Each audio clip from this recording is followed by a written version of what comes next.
Chapter 8. What's your story? Now, storytelling plays a huge role in user experience design and in the design thinking process.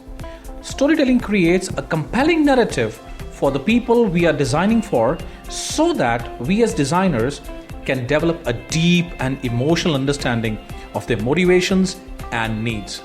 Stories can form a common thread throughout a project so the team members can stay focused and inspired.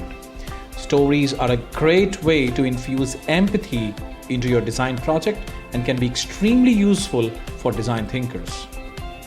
Design thinking is about taking a disciplined, objective, and methodical approach to solve a problem.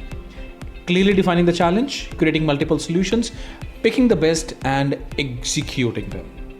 Combining this with great story creates a process where we inject the same discipline into the narrative process, which effectively removes the guesswork. In this case, the design problem is identifying and delivering the meaning of your story in the mind of your audience in the most memorable way.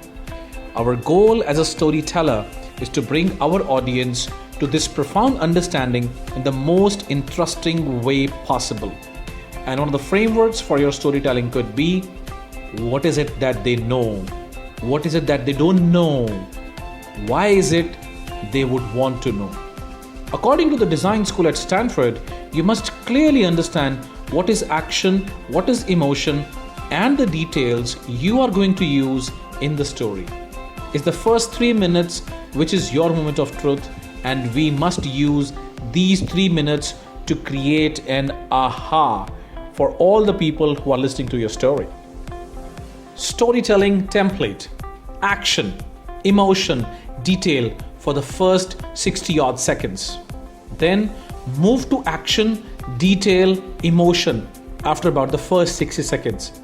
And lastly, action, emotion, and the details as you close your story. The story coupled with the prototype helps people to understand how the service or your product will help. This should now lead you to the minimum viable product. The idea of the MVP has been around for some time.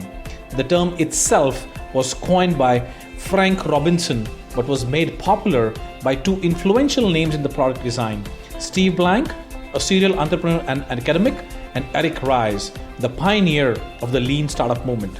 Now, what is MVP? MVP is the smallest thing that you can build that delivers customers value, and as a bonus, captures some of the value back.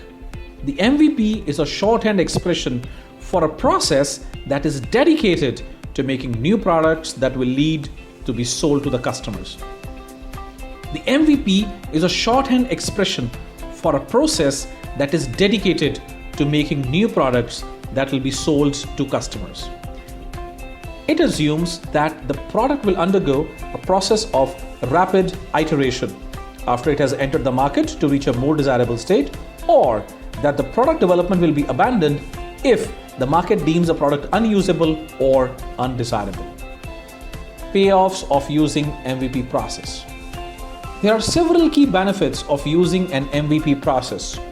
First, you can test your understanding of whether the product is needed without having to use a massive amount of resources to develop the full product. Second, you can accelerate the team's learning regarding what the customer actually wants or need whilst using rapid iteration to deliver that. You can minimize the number of wasted hours spent by your development team by focusing on a minimal number of features for the launch. And lastly, you can go to market faster and thus, theoretically speaking, start to raise sales revenues faster than if you develop the fully featured final product for the launch. Now that the MVP is ready, and with a presumption that your product or service is launched, how do you ensure that customer will not only buy your product or services, however, they will keep coming back? Net Promoter Score is a tool which, in my experience, acts as a mirror of what we are delivering to our customers. It also provides an opportunity to engage better and give transformational experience to the customers.